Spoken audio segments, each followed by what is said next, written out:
안녕하세요. 5월 13일 수요일 헌치빌 굿뉴스입니다.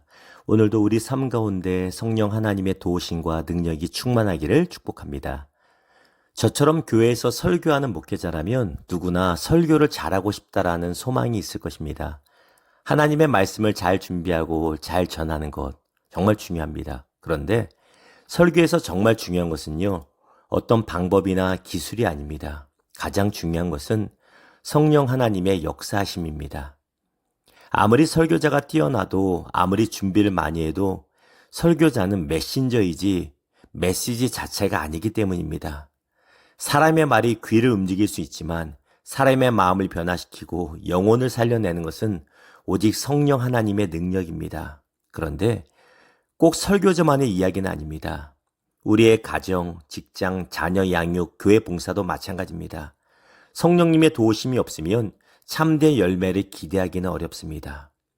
오늘 본문에 보면 사도 바울은 성령을 의지하여 복음을 전하는 것이 얼마나 중요한지를 말합니다. 바울은 참 유능한 사람이었습니다. 그는 당시 최고의 교육을 받은 사람이었고 성경뿐만 아니라 헬라 문화에도 능통한 사람이었습니다. 그런데 이런 바울이 이렇게 말하죠. 내 말과 내 전도함이 설득력 있는 지혜 말로 하지 않고 오직 성령의 나타나심과 능력으로 하여. 바울은 복음을 전할 때 자신의 지식이나 말재주를 의지하지 않았습니다. 오직 성령의 능력을 의지했습니다. 이유가 무엇일까요? 그는 복음의 능력이 자신에게 있지 않다는 것을 뼈저리게 깨달았기 때문입니다. 사도행전 17장에 보면 사도 바울이 아테네에서 철학자들에게 복음을 전할 때 그는 논리적으로 전했습니다. 물론 몇 사람이 믿긴 했지만 큰 열매는 맺혀지지 않았습니다. 그 후에 고린도에 온 바울은 분명한 결심을 했습니다. 나는 더 이상 사람의 지혜를 의지하지 않겠다. 나의 말재주를 의지하지 않겠다. 오직 성령의 능력만 의지하겠다. 사랑하는 여러분, 복음은 사람의 지혜로 열매 맺는 것이 아닙니다. 오직 십자가의 예수 그리스도와 성령의 능력으로 열매 맺는 것입니다. 저도 말씀을 준비할 때 두려울 때가 있습니다. 또한 답답해서 화가 날 때도 있습니다. 그럴 때마다 저는 잠시 모든 것을 내려놓고 눈을 감고 기도합니다. 성령 하나님 도와주십시오. 지혜가 부족합니다.